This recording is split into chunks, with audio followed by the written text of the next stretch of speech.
여러분 한 주 동안 편하셨습니까? 오늘 이 안식일 주의 전에 올라오신 여러분 모두를 주의 이름으로 환영합니다.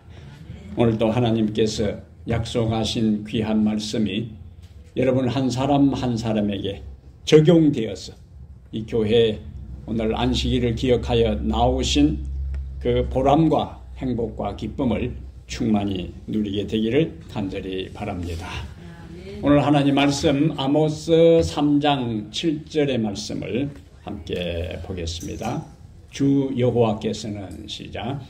주 여호와께서는 자기의 비밀을 그 종 선지자들에게 보이지 아니하시고는 결코 행하심이 없으시리라. 아멘. 오늘 아모스 3장 7절을 본문으로 해서 이스라엘과 하마스의 전쟁이 우리에게 주는 경고의 기별, 이스라엘과 하마스의 전쟁이 우리에게 주는 경고의 기별이라는 제목으로 하나님 말씀을 함께 살펴보겠습니다. 지난 안식일 10월 7일 새벽 6시 30분에 팔레스타인 가자 지구를 실질적으로 다스리고 있는 이슬람 무장단체 하마스가 이스라엘 본토를 전격적으로 침공을 했습니다. 하마스는 자그마치 5,000발 이상의 로켓탄 공격과 함께 육상으로, 해상으로, 공중으로 입체적으로 이스라엘에 침투해서 수많은 인명피해가 발생했고 수많은 사람들이 인질로 가자 지역으로 끌려갔습니다. 우리가 아는 대로 이스라엘 군대는 전쟁에 이골이 난 군대이기 때문에 중동 지역에서 최강의 군대로 알려졌어요.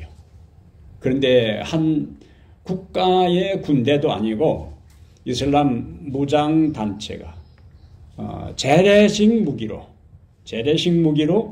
기습 공격을 했을 때에 그것을 제대로 방어하지 못하고 꼼짝없이 당했습니다. 여러 요인들을 전문가들이 이제 분석을 하고 있습니다. 왜 그 하마스라는 한 정파, 이 극우 단체의 기습 공격을 중동의 최강의 군대가 제대로 방비하지 못했을까? 전문가들의 여러 이야기들이 분석이 나오지만은 가장 결정적인 것은 세계 최고로 알려진 이스라엘의 정보기관 이 모사드가 이 하마스의 공격의 징후를 제대로 미처 파악하지 못한 것이 결정적인 요인이었어요. 그러다 보니까 속준무책으로 그들이 당하고 만 것입니다. 이미 사전에 그런 일이 일어날 징후가 있었다는 거예요. 그런데 그 징조를 보고 제대로 해석하지 못하고 무시하고 방치하고 예사로 생각한 그 결과가 이스라엘의 비극적인 침략의 요인이었습니다. 오늘 이제 성경에 나오는 몇 사건들과 지금의 이스라엘과 하마스의 그 전쟁을 통해 하나님께서 오늘 이 시대를 사는 우리에게 어떤 경고의 기별을 주시는지를 하나하나 살펴보겠습니다. 첫 번째로 우리 여기가 이제 서한지구 하면은 서한지구하고 가자지구 다 팔레스틴들이 분리되어서 사는 동네인데 서한지구를 통치하는 팔레스틴은 온건파들이고 저기 가자지구를 지배하고 있는 세력은 강경파입니다. 저 가자는 우리가 성경에서 많이 보는 가사지역 블레셋 그 지역이 바로 저기 가자지구입니다. 삼손을 유혹했던 들릴라도 저기 가사 출신이고 저기에 지금 이스라엘의 강경파가 주도하는 팔레스타인들이 살고 있는 동네가 저 가자지구입니다. 여기에 일어나는 전쟁의 상황들을 이제 성경의 역사적 그 사건들하고 쭉 몇 가지를 살펴볼 텐데요. 첫 번째 우리가 살필 것은 노아 홍수를 통한 경고입니다. 성경은 노아 홍수가 일어나기 전에 이 세상의 상태와 사람들의 죄악상을 이렇게 말씀합니다. 창세기 6장 9절에 여호와께서 보시기에 사람의 죄악이 세상에 가득했다. 그 다음에 사람이 마음으로 생각하는 모든 계획이 항상 악했다. 계획하고 생각하는 모든 것이 항상 악했다는 거예요.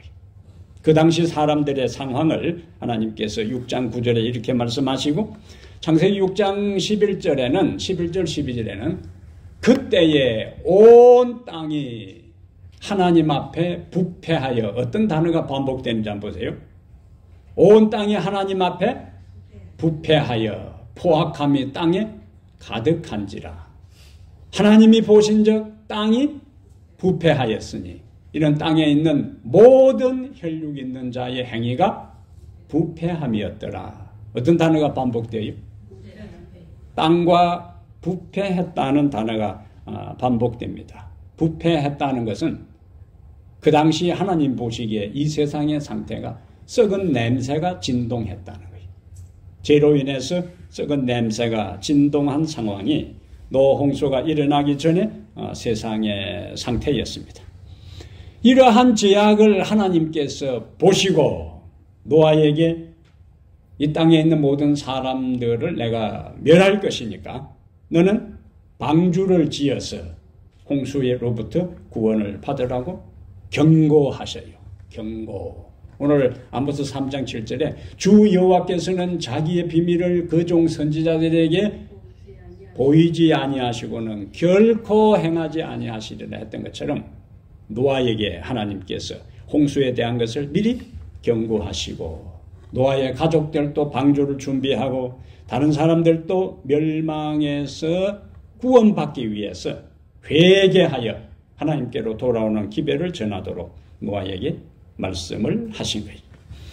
노아는 방주를 지으면서 다른 사람이 방주를 짓는데 노아 가족만 지을 수가 없잖아요. 그 엄청난 그 배를 건축하는 데는 많은 돈이 필요해요. 일꾼들과 기술자들이 다 동원돼야 되니까. 엘렌 화이트는 노아는 자신의 전 재산을 방주를 짓는 일에 바쳤다 그랬습니다. 그럼 당시 사람들이 보기에는 노아의 선택과 행동은 참으로 어리석기 거지없는 일이었습니다. 자기의 전 재산을 한 번도 내리지도 않는 비가 온다고 그날을 위해서 대비한다고 자기의 전 재산을 들여서 방주를 짓는 것을 볼 때에 사람들은 얼마나 어리석은 선택이냐고 비난하고 조롱하고 했습니다. 사람들은 돌아오지를 않았어요. 사람들은 노아의 경고에 귀를 기울이지 않았습니다. 렌즈 화이트는 노아가 방주를 짓는 망치 소리 하나하나는 사람들에게 임박한 홍수를 경고하는 경종을 울렸다 그렇게 했습니다. 하나하나의 그 망치 소리는 그들에게 하나님께로 돌아오라는 호소였어요. 그들은 하나님께로 돌아오는 대신에 노아를 조롱하고 하나님의 존재를 거부하는 양 불순종과 사악한 행동을 계속했습니다. 당시 사람들은 하나님의 경고를 뭐 했다는 거예요? 거절했어요. 무시했어요.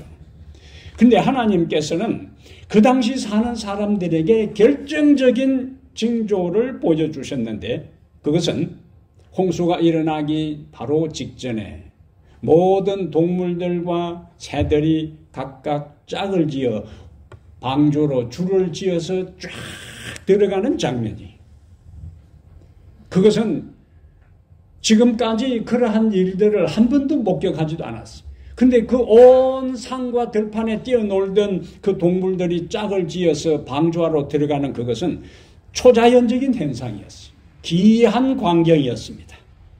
그러면 사람들이 뭔가 엄청난 일들이 일어날 가능성이 있구나 하고 그것을 통해서 깨달아야 되는데 사람들은 읽어보겠습니다. 사람들은 빛을 계속적으로 거절함으로 말미암아 마음이 아주 강팍해졌기 때문에 이러한 광경도 그들에게는 순간적인 인상밖에 줄 수 없었다. 반복해서 그들은 빛을 거절했어. 반복해서 그들은 하나님의 기별을 무시했습니다.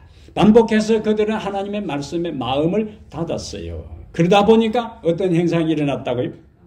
마음이 강팍해졌어요.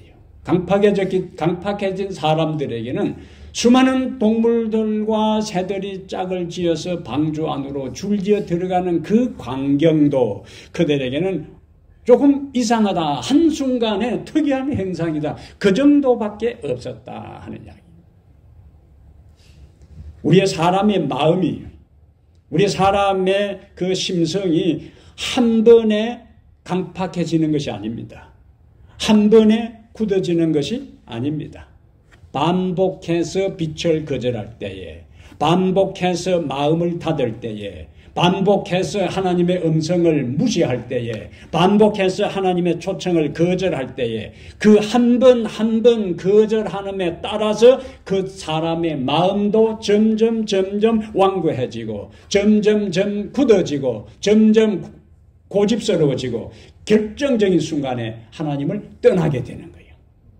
그래서 한 번의 거절은 두 번의 거절을 준비하게 되는 것이고, 한 번의 굴복과 한 번의 순종은 두 번의 순종으로 나아가는 징검다리가 될 수가 있는 것입니다.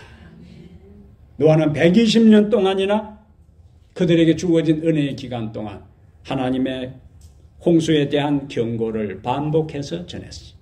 그러나 빛을 계속적으로 거절함으로 그들의 마음이 아주 강팍해졌기 때문에 노아의 경고에 그들은 더 이상 귀를 기울이지 않았습니다. 경고에 반응한 노아와 그의 가족은 살아남았고, 경고를 거절한 사람은 한 사람도 예외 없이 모두 죽었습니다.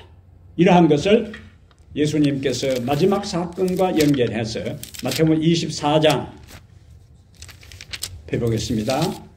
마태복음 24장 37절부터 말씀을 다 펴보시기를 바랍니다. 예수님은 마태복음 24장의 종말의 사건들을 말씀하시면서 노아 홍수 사건을 가지고 와서 경고의 메시지를 주셔요. 마태복음 24장 37절에 자, 어떤 말씀으로 시작합니까? 노아의 때와 같이 인자의 임함도 그러하리라. 홍수 전에 노아가 방주에 들어가던 날까지 사람들의 상태는요? 먹고 마시고 장가들고 시집가고 있으면서 39절 홍수가 나서 그들을 다 멸하기까지 깨달지 못하였으니 인자의 임함도 이와 같으리라. 그들은 홍수가 나서 멸망당할 때까지 깨달지 못했는데 그러한 일들이 언제도 일어난다. 인자의 예수님 오실 때도 일어나는데 40절 41절이 시사하는 바가 굉장히 중요합니다. 자, 그때에 두 사람이 밭에 있음에 한 사람은 데려가고 한 사람은 버려둠을 당할 것이요. 두 여자가 맷돌질을 하고 있음에 한 사람은 데려가고 한 사람은 버려둠을 당할 것이니라. 여기 40절은 남자들이 그 당시 농경사회이기 때문에 밭에서 일할 때의 이야기. 그 다음에 41절은 여자가 집에서 집안일을 하고 있을 때입니다. 남자가 밖에 나가서 일을 하고 농사일을 하고 여자가 집에서 빵을 만들기 위해서 맷돌질을 하고 있는 것은 무슨 일이에요? 특이한 일입니까? 일상의 일이에요. 일상의 일이에요. 노아가 홍수가 일어나기 전에 일상의 일들이 반복될 때에 종말이 그들에게 임했던 것처럼 예수님께서 재림할 때에도 똑같이 일상의 일들이 진행되는 중에 끝날이 온다는 거예요.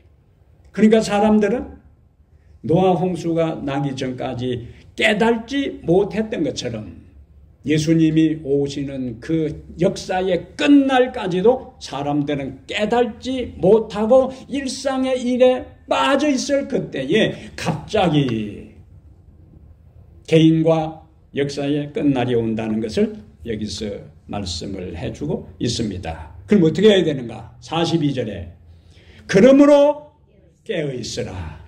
어느 날에 너희 주가 임할는지 너희가 알지 못함이니라 이야기하잖아요. 알지 못한다고요. 언제 예수님이 올지 알지 못하기 때문에 뭐 해야 된다?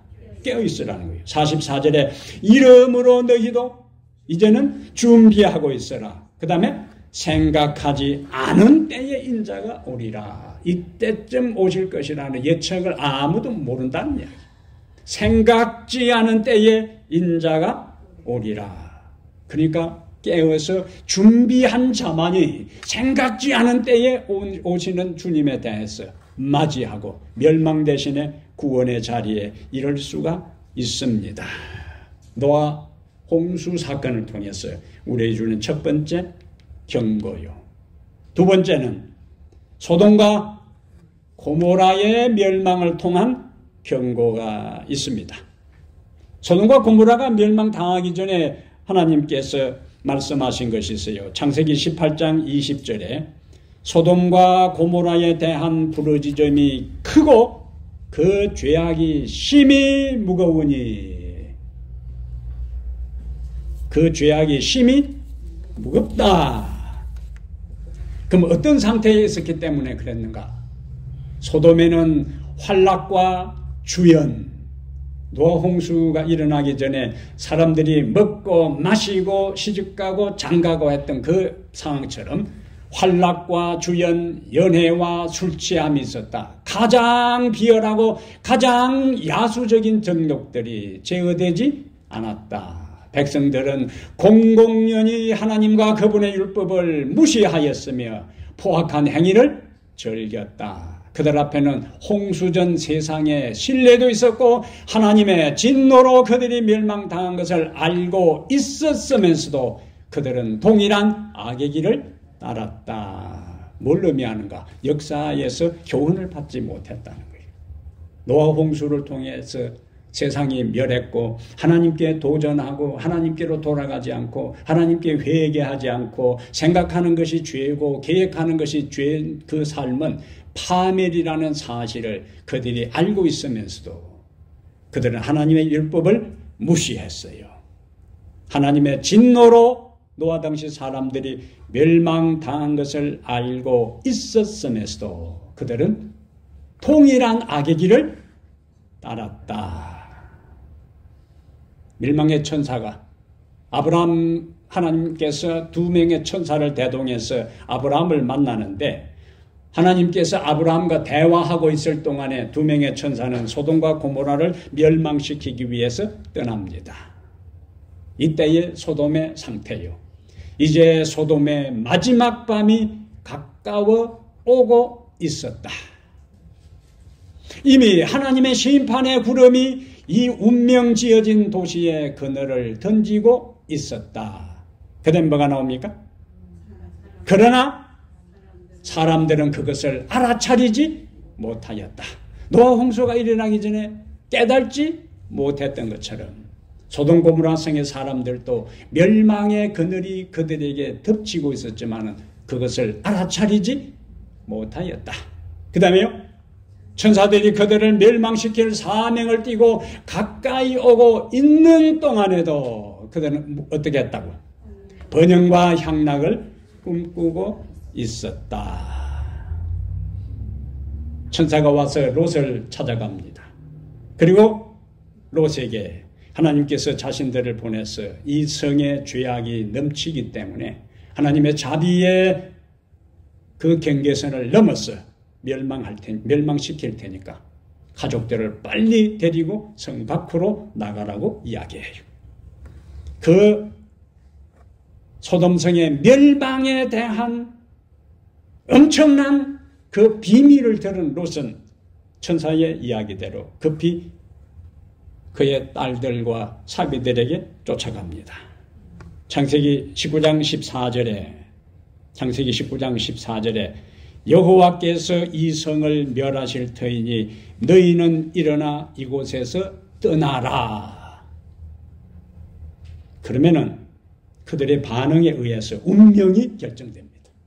하나님의 명하신 경고와 말씀에 대해 하나님은 두 가지를 하겠어요. 이 성을 멸할 것이다 경고했어요. 하나님은 경고하고 끝나는 분이 아니고 그 경고에 따라서 살 수 있는 길을 열어줍니다. 이 성을 멸할 것이니까 너희는 성 밖으로 나가라. 그러면 산다. 누가 나갈 수 있는가? 어떤 사람이 나가겠어요?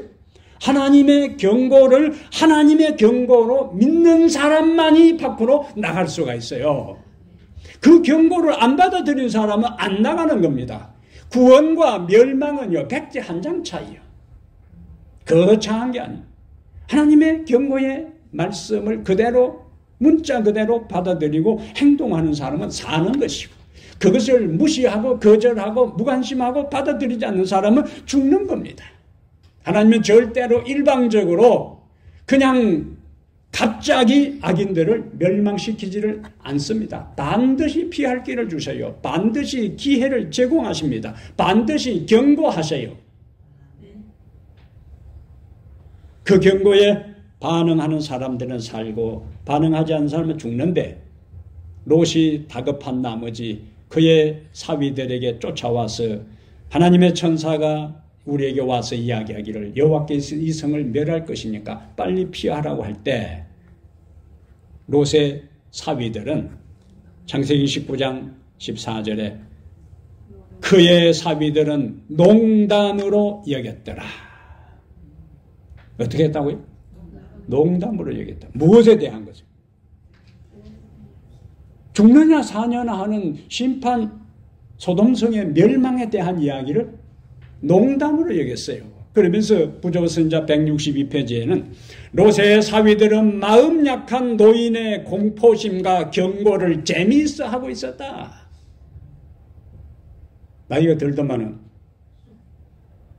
좀 이상해졌다고. 그 경고를 재미있어 하고 있었다고요. 예? 이게 사위들의 반응이에요. 경고를 거절한 그들은 소돔성이 멸망될 때 유황불에서 최후를 마치고 말았습니다. 세상의 구주께서는, 자, 오늘을 향한 하나님의 메시지입니다. 세상의 구주께서는 소돔과 고모라를 멸망시킨 죄보다 더 큰 죄가 있다고 이야기합니다.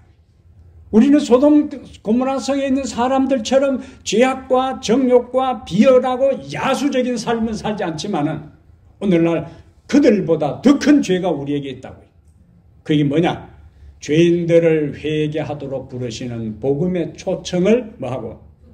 듣고도 이것에 주의를 기울이지 않는 자들은 하나님 앞에 죄가 더 크다. 소돔성에 있는 사람들보다 죄가 더 크다고요. 만일 잘못을 저지르는 사람이 부드러운 사랑으로 그를 부르시는 음성에 유의하기를 고집스럽게 어떻게 할 것 같으면, 거절할 것 같으면 마침내 그는 어둠 속에 버려질 것이다. 오랫동안 하나님의 긍휼을 멸시한 마음이 점차 어떻게 되었어요? 죄로 굳어지면 더 이상 하나님의 은혜의 감화를 느끼지 못한다. 두려운 말씀입니다.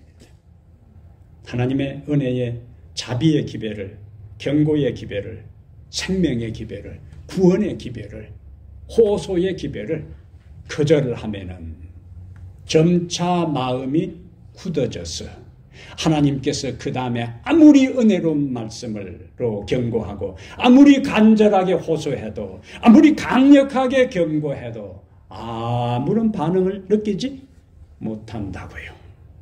그러면서 우리에게 이렇게 경고합니다. 롯의 때와 같으리니. 앞에는 뭐가 나왔어요? 노아의 때와 같으리니. 이번에는 롯의 때와 같으리니 인자가 나타나는 날에도 이러하리라. 롯이 그의 사위들에게 이야기했을 때에 나타났던 반응들이 여전히 오늘 하나님을 믿는다고 하는 사람들 속에서도 반복될 것이다. 예수의 이름을 부르는 사람들 가운데서, 교회에 정규적으로 출석하는 사람들 중에서, 하나님을 믿는다고 고백하는 사람들 가운데서도 끝날을 향하여 준비하라는 호소에 대해, 개인적으로 기도하자는 호소에 대해서, 말씀을 열심히 읽자고 호소하는 말씀에 대해서, 한 주일의 말씀 하나라도 암송하고 끝날을 위해서 준비하자는 호소에 대해서 무관심하고, 그것은 나와는 상관없고, 나는 취미 없어, 재미없어, 부담 주지 마.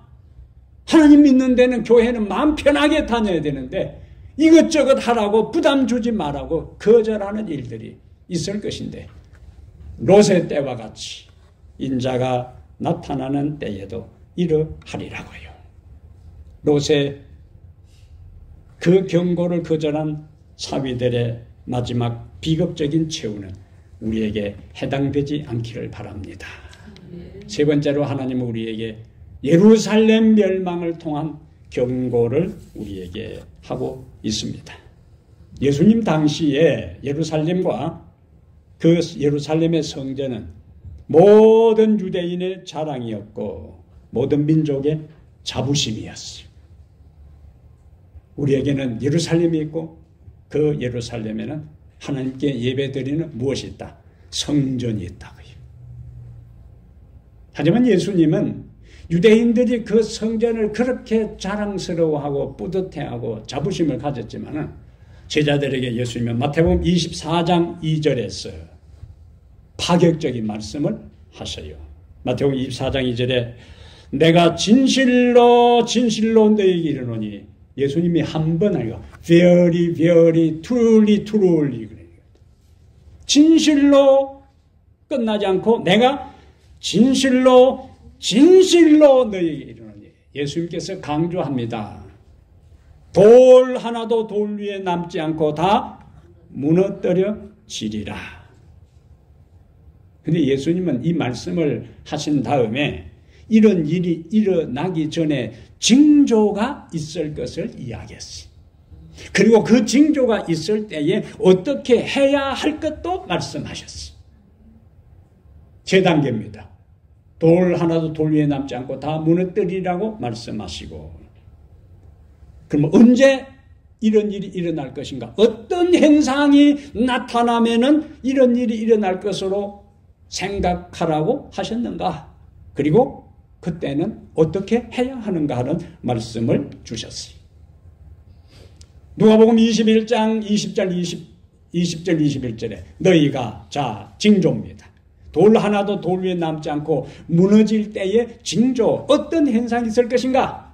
너희가 예루살렘이 군대들에게 에워싸이는 것을 보거든 그 멸망이 가까운 줄을 알라. 돌 하나도 돌 위에 남지 않고 다 무너질 때가 가까운 줄을 알라라고 했어요. 알라. 그 다음에 그때에 그럼 어떻게 해야 되는가? 유대에 있는 자들은 산으로 도망갈 것이며 성내에 있는 자들은 나갈 것이며 촌에 있는 자들은 그리로 들어가지 말지어다. 예수님께서 경고하시고 어떻게 취할 행동 지침에 대한 것까지를 다 말씀을 하셨어요.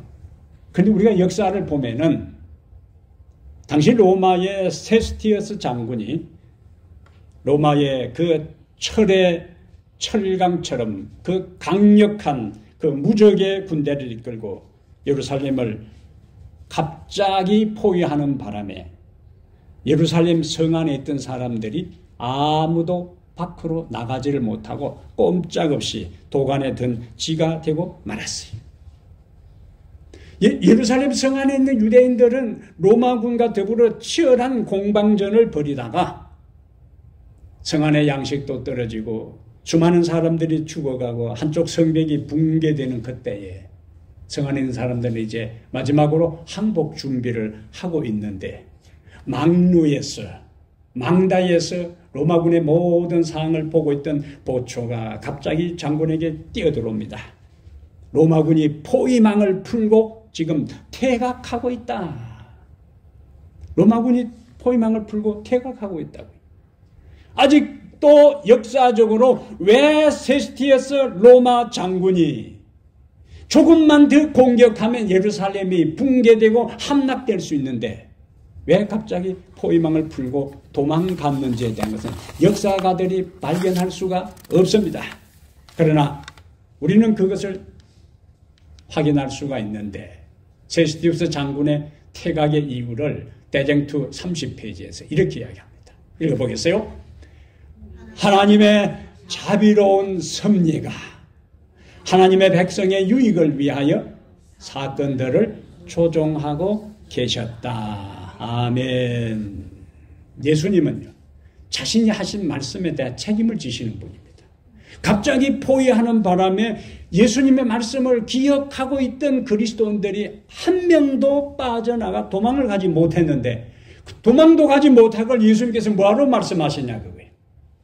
만약에 예루살렘 성의 멸망의 때에 그리스도인들이 한 명도 나가지 못하고 로마군에서 몰살당했다면 오늘 우리는 여기 앉아있을 필요가 없습니다. 그런 하나님은 우리가 믿을 수가 없어요.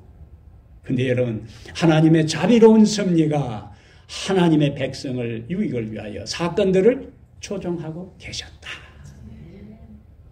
세계 최강의 군대의 장군이라 할지라도 하나님께서 관여하시면은 그 군대를 포위망을 풀고 퇴각하는 겁니다. 자, 이때에 성 안에 있는 사람들이 두 부리로 갈라지는 거예요. 일단의 무리의 사람들은 지금 이스라엘이 팔레스타인의 무자비한 보복을 강행하고 있는 것처럼 그동안의 로마군에 의해서 엄청난 손상을 입었던 예루살렘 성 안에 있던 사람들이 로마군이 퇴각하니까 그 뒤를 추격합니다. 후미를 공격하기 시작해요. 그들은 예수님의 말씀은 기억하지 않았습니다. 그런데 일단에 40년 전에 예수님께서 예루살렘이 군대들에게 포위되는 것을 보거든 도망가라는 그 말씀을 지금 포위가 풀리는 그 순간에 예수님의 말씀을 기억한 사람들은 여기 보면은 여기가 예루살렘이요. 여기 요단강입니다. 여기가 사해로. 여기가 펠라성이라는 것이에요. 펠라성. 요 예루살렘에 있던 그리스도인들은 로마군이 퇴각할 때에 여기서 빠져나와서 펠라라는 성으로 다 도망을 갑니다. 그리고 여기가 이제 펠라성의 폐허 이 동네로 다 그리스도인들은 도망을 갔어요. 퇴각했던 로마군이 얼마 후에 다시 이번에는 티투스 장군을 지휘관으로 해서 예루살렘을 다시 포위합니다. 로마군은 다시 물러가지 않았습니다. 로마군은 포위망을 풀지 않았습니다. 예루살렘이 멸망될 때까지 공격을 계속 퍼부었어. 결국에 예루살렘은 초토화되고 성벽은 오늘날 예루살렘의 북쪽 성전 그 벽 외에는 완전히 돌 하나도 돌 위에 남지 않고 무너지고 말았어요. 그리고 티투스는 자기 개선문을 하나 만들고는 그 개선문의 부조로 예루살렘 성전에서 약탈했던 이 등대를 끌고 이 약탈물로 가지고 가고 노예들을 끌고 가는 장면을 이 개선문에 남겨두었어요. 예루살렘 멸망은 하나의 이야기가 아니요. 예루살렘 멸망은 역사적 사실입니다. 예루살렘 성전의 파멸은 역사적 사실입니다. 그러면 예루살렘이 파멸된 것이 역사적 사실이고 예루살렘 성전이 불탄 것이 역사적 사실이라면 예루살렘 성전과 예루살렘이 파멸될 것이라고 예언했던 예수님도 역사적 인물이요. 그 역사적 인물인 예수님이 경고한 대로 순종한 사람들이 살아남았다는 것도 역사적 팩트, 사실인 것입니다. 우리는 막연한 어떤 우화를 믿는 사람들이 아니에요. 성경에 기초하고 역사에 근거한 진리를 믿는 사람들입니다. 경고를 거절하고 그때에 어떻게 행동할 것을 깨닫고 순종한 사람들은 살아남았어요. 그러나 그 경고를 거절하고 따르지 않은 사람들은 모두 죽고 노예로 끌려가서 로마의 원행극장에서 금투사들의 먹이가 되고 맹수들의 먹이가 되고, 그렇지 않은 사람들은 전 세계에 유랑하는 민족이 된 것입니다. 지금 이스라엘의 전쟁이 일어나는 것도 바로 이 사건에서 시작하는 거예요. 이때에 전 세계적으로 흩어졌던 유대인들이 1948년 5월 14일까지 나라 없는 선문 안고 유리 방황하다가 1948년 5월 14일 날 나라를 세운 데가 팔레스틴인 것입니다. 그러한 역사적 흐름을 우리는 보고 오늘 우리의 신앙을 확인해 가야 합니다. 예루살렘의 멸망은 하나님께서 주시는 거룩한 은혜를 소홀히 여기고 하나님의 자비의 호소를 거스르는 모든 사람들에 대한 두렵고도 엄숙한 경고이다. 때가 이르리니 여호와의 날이 경거치 아니한 자들에게 생각지 아니한 중에 이를 것이다. 일상생활이 변함없이 이루어지고 사람들이 향락에 도취되고 사업과 장사와 돈 버는 일에 몰두하고 백성들은 거짓된 안전 속에 속아 있을 그때에 부주의하고 경건치 않은 자들에게 갑작스러운 멸망이 이를 것이다. 그러므로 그들은 결단코 피하지 못할 것이다. 이스라엘과 하마스의 전쟁을 통한 마지막 경고입니다. 지난 안식일 새벽 6시에 하마스의 공격, 기습 공격에 속수무책 당한 여러 요인 중에 가장 결정적인 것이 여러 징조들이 있었어요.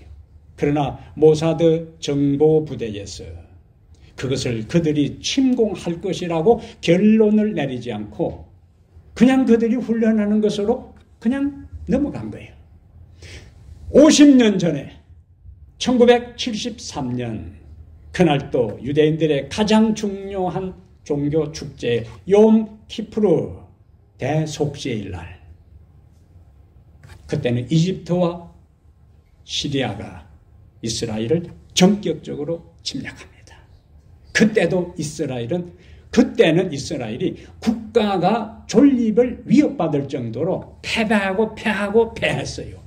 근데 이스라엘의 모사드라는 정보기관에서 이집트 당시 대통령의 사위이면서 비서실장을 1급 스파이로 심어놓았습니다. 이집트에 공격이 있기 전 자기 장인이 대통령이지만 엄청난 돈을 받고 있던 이 대통령의 사위이면서 비서실장이 급히 이스라엘에게 보고를 합니다. 곧 이집트에 공격이 시작될 것이다.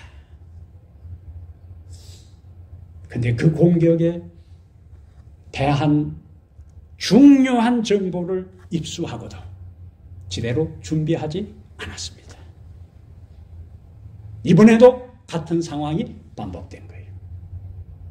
여러분, 이러한 상황은 한 국가의 존망뿐만 아니라 마지막 역사에 예수님이 오시기 전에도 수많은 일들을 통해서 우리에게 하나님께서 징조를 보여주시는데, 하나님의 제하시는 영께서 지상에서 물러가고 있다. 허리케인과 태풍과 폭풍 그리고 화재와 홍수, 땅과 바다의 재난들이 꼬리에 꼬리를 물고 빠르게 일어나고 있다. 과학은 이 모든 것들을 설명하려고 할 것이다. 지금 어떻게 설명하고 있어요? 지구온난화 현상으로 설명합니다. 우리를 짙게 두르고 있는 징조들은 하나님의 아들이 오실 때가 되었음을 말하고 있지만 마지막에 뭐라고 했어요? 그 참된 원인이 아닌 다른 것의 탓으로 돌리려 한다. 얼마나 분명합니까? 얼마나 확실합니까? 얼마나 틀림없습니까? 얼마나 명확합니까? 바로 오늘 이 살아가는 이 시대에 일어나는 수많은 상황들이 예수님이 오실 때가 가까웠음을 우리에게 경고하는 징조이기에 이 경고의 징조를 무시하고 애사로 생각하고 옛날에도 그런 일이 있었고 지금 그것은 기후온난화 때문에 일어나는 일이라고 무시하던 사람들은 노아 홍수 때와 같이 소돔 고모라 성과 같이 예루살렘의 멸망과 같이 지금 이스라엘과 같이 비극적인 결말을 경험하고 말 것입니다. 그러나 하나님께서 주시는 분별력을 가지고 시대에 일어나는 이 모든 일들 속에 주님이 가까이 다가오고 있다는 징조로 해석하고 이해하고 받아들이고 영적으로 자신을 살피고 회개하여 하나님께 자신의 인생을 바치고 준비하는 사람들은 어떤 상황 속에서도 반드시 하나님께서 구원하시고 어떤 위태로운 지경 가운데서도 하나님은 그 사람을 살리실 것입니다. 경고를 거절할 것인가? 경고를 받아들이고 준비할 것인가? 그것은 우리의 선택입니다. 하나님께서 오늘 우리에게 올바른 선택과 깨달음을 주셨어. 비극의 주인공이 되는 대신에 그날 살아남는 구원받는 사람들이 다 되기를 이 시간 주의 이름으로 축복합니다. 하나님 우리 아버지, 주께서 당신의 계획을 이 세상에 이루어 갈 전에 먼저 경고하시고 피할 길을 열어주시고 깨우쳐 주신다는 약속을 인해 감사합니다. 노아 홍수가 일어나기 전에도 소돔 고모라 성이 멸망당하기 전에도 예루살렘이 멸망당하기 전에도 주님은 경고하셨고 그 경고에 귀를 기울이지 않은 사람은 죽었고 경고에 귀 기울이고 순종한 사람은 살아남았습니다. 주님이시여 우리들 주변에 수많은 주께서 가까이 오고 계신다는 징조들이 우리 눈앞에 많이 보이고 일어나는 이때에 우리의 영의 눈을 열어 주시옵소서. 우리의 영의 귀를 열어 주시옵소서. 징조를 보고 분별할 수 있는 깨달음을 우리에게 주시옵소서. 그리하여 갑자기 주님이 오신다 할지라도 당황하고 어쩔 줄 몰라 하는 사람들이 아니라 오 주여 이제 오십니까? 우리가 준비하여 주님을 기다리고 있었나이다라고 외치며 주님 앞에 설 수 있는 성도들 되게 하여 주시옵소서. 이제는 우리 주 예수 그리스도의 은혜와 하나님 아버지의 무한하신 사랑과 성령의 감화감동 충만한 역사가 그날을 위하여 준비하기로 결심한 우리 모든 성도들 머리 위에 이제부터 영원토록 함께 있을지어다. 아멘.